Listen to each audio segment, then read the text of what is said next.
ഈ വീഡിയോയിൽ നമ്മൾ നോക്കാനായിട്ട് പോകുന്നത് എങ്ങനെയാണ് ഒരു സ്ഥാപനത്തിന് അനുവദിച്ചു തന്നിരിക്കുന്ന പഞ്ചായത്ത് ലൈസൻസ് പുതുക്കാനായിട്ടുണ്ടെങ്കിൽ പുതുക്കാനുള്ള അപേക്ഷ ഓൺലൈനിൽ സമർപ്പിക്കുക എന്നുള്ളതാണ്. അതിനായിട്ട് നമ്മൾ ILGMSന്റെ വെബ്സൈറ്റിൽ വന്ന ശേഷം ഇവിടെ ലോഗിൻ എന്നുള്ള ബട്ടൺ ക്ലിക്ക് ചെയ്യുക. നമ്മുടെ യൂസർ ID ആൻഡ് പാസ്വേഡ് ഉപയോഗിച്ചിട്ട് ലോഗിൻ ചെയ്യുക. എങ്ങനെയാണ് ലോഗിൻ ID ക്രിയേറ്റ് ചെയ്യുക എന്നുള്ളതിന്റെ വീഡിയോക്ക് മുന്നേ വളരെ വ്യക്തമായിട്ട് കൊടുത്തതാണ്, സിംഗിൾ ആയിട്ട് കൊടുത്തിട്ടുണ്ട്. നമ്മൾ ലോഗിൻ ചെയ്ത ശേഷം ഇതുപോലെയായിരിക്കും നമുക്ക് എത്തിപ്പെടുക. ഇതിനകത്ത് താഴേക്ക് വരിക. താഴേക്ക് വന്നു കഴിയുമ്പോൾ ലൈസൻസുകളും അനുമതികളും എന്നുള്ളൊരു കാറ്റഗറി ഉണ്ട്. ഇതിനകത്ത് ലൈസൻസ് പുതുക്കുന്നതിനുള്ള അപേക്ഷ എന്നുള്ള ഒരു ഓപ്ഷൻ ഉണ്ട്. അതായത് ഗ്രാമപഞ്ചായത്ത് എന്ന് പറഞ്ഞിട്ട് അവിടെ മെൻഷൻ ചെയ്തിട്ടുണ്ടാവും. ചെയ്ത് കൊടുക്കുക. ജില്ല തെരഞ്ഞെടുത്ത് കൊടുക്കുക. ഓഫീസിന്റെ തരം എന്നുള്ള ഭാഗത്ത് ഗ്രാമപഞ്ചായത്ത് സെലക്ട് ചെയ്ത് ഏത് ഓഫീസിലേക്കാണോ അപേക്ഷ കൊടുക്കുന്നത് അത് സെലക്ട് ചെയ്ത് കൊടുക്കുക.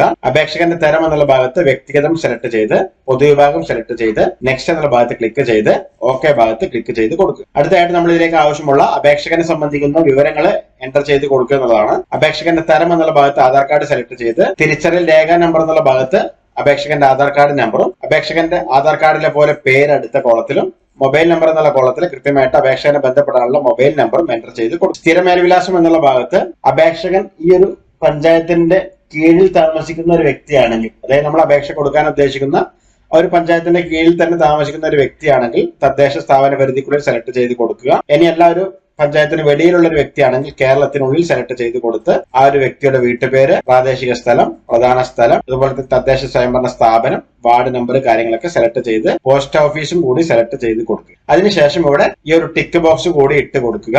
അതിനുശേഷം അടുത്തത് എന്നുള്ള കോളത്തിൽ ക്ലിക്ക് ചെയ്യുക. നെക്സ്റ്റ് എന്നുള്ള ഭാഗത്ത് ക്ലിക്ക് ചെയ്ത് ഓക്കെ ഭാഗത്ത് ക്ലിക്ക് ചെയ്ത് കൊടുക്കുക. അടുത്തായിട്ട് നമ്മൾ ഇതിലേക്കുള്ള അപേക്ഷ തയ്യാറാക്കുക എന്നുള്ളതാണ്. അപേക്ഷ തയ്യാറാക്കാനായിട്ട് ഇവിടെ നമുക്ക് രണ്ട് തരത്തിലാണ് തയ്യാറാക്കാനായിട്ട് സാധിക്കുക. ഒന്ന് ഇവിടെ നമുക്ക് മാനുവലായിട്ട് എൻ്റർ ചെയ്തിട്ട് തയ്യാറാക്കാൻ സാധിക്കും. ഇനി അല്ല എന്നുണ്ടെങ്കിൽ ഇതിന്റെ ഒരു ഫോം ഉണ്ട്, അപേക്ഷ റിന്യൂവൽ ചെയ്യുന്നതിന് ഒരു ഫോം ഉണ്ട്. ആ ഫോം പൂരിപ്പിച്ചിട്ടായിരിക്കും നമ്മൾ ഇതിലേക്ക് ഫയൽ അപ്ലോഡ് ചെയ്ത് കൊടുക്കുന്നത്. കൃത്യമായിട്ട് ആ ഒരു ഫോം പൂരിപ്പിക്കുക, മാനുവലായിട്ട് എൻ്റർ ചെയ്ത് കൊടുക്കാതെ ആ കൃത്യമായിട്ട് ഫോം പൂരിപ്പിച്ചിട്ട് അത് സ്കാൻ ചെയ്തിട്ടായിരിക്കും നമ്മൾ ഇതിലേക്ക് എൻ്റർ ചെയ്ത് കൊടുക്കേണ്ടത്. ആ ഫയൽ നമ്മൾ ഇതിലേക്ക് അറ്റാച്ച് ചെയ്ത് കൊടുക്കുകയാണ് ചെയ്യേണ്ടത്. അത് ഇതിലേക്ക് അറ്റാച്ച് എന്നുള്ള ഭാഗം ക്ലിക്ക് ചെയ്ത് ഇവിടെ ആപ്ലിക്കേഷൻ എന്ന് ടൈപ്പ് ചെയ്ത് ആ ഒരു ഫോം ഇതിലേക്ക് അപ്ലോഡ് ചെയ്ത് കൊടുക്കുക. സേവ് ഭാഗം ക്ലിക്ക് ചെയ്ത് ഒരു ഫയൽ ഇതിലേക്ക് സേവ് ചെയ്യുക. ഓക്കെ ഭാഗത്ത് ക്ലിക്ക് ചെയ്യുക. അടുത്തായിട്ട് അപേക്ഷകനുമായിട്ട് ബന്ധപ്പെട്ട വാർഡ് നമ്പറും പേരുമാണ്.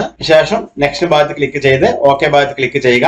അടുത്തായിട്ട് നമ്മൾ ഇതിലേക്ക് അപ്ലോഡ് ചെയ്ത് കൊടുക്കേണ്ട രേഖ എന്നുള്ളത് സെൽഫ് സർട്ടിഫിക്കേഷൻ ആണ്. അതായത് മുൻ വർഷത്തെ ലൈസൻസ് ആണ്. അത് സെൽഫ് അറ്റസ്റ്റഡ് ആയിരിക്കണം. വേറെ ഒന്നും നമ്മൾ ഇതിലേക്ക് അറ്റാച്ച് ചെയ്ത് കൊടുക്കേണ്ട ആവശ്യമില്ല. ഇതിനായിട്ട് ഇവിടെ സെലക്ട് എന്നുള്ള ഭാഗത്ത് ക്ലിക്ക് ചെയ്ത് ചൂസ് ഫയൽ ഉപയോഗിച്ചിട്ട് ഈ ഫയൽ ഇതിലേക്ക് അപ്ലോഡ് ചെയ്ത് കൊടുക്കുക. സേവ് ഭാഗം ക്ലിക്ക് ചെയ്ത് ഓക്കെ ഭാഗം ക്ലിക്ക് ചെയ്ത് ഓക്കെ ഭാഗം ക്ലിക്ക് ചെയ്ത് കൊടുക്കുക. നെക്സ്റ്റ് ഭാഗം ക്ലിക്ക് ചെയ്ത് കൊടുക്കുക. ഇവിടെ ഒരു കൺസെന്റ് ബോക്സ് ആണ്, ഒരു സത്യപ്രസ്താവനയാണ്. ക്ലിക്ക് ചെയ്ത് കൊടുക്കുക.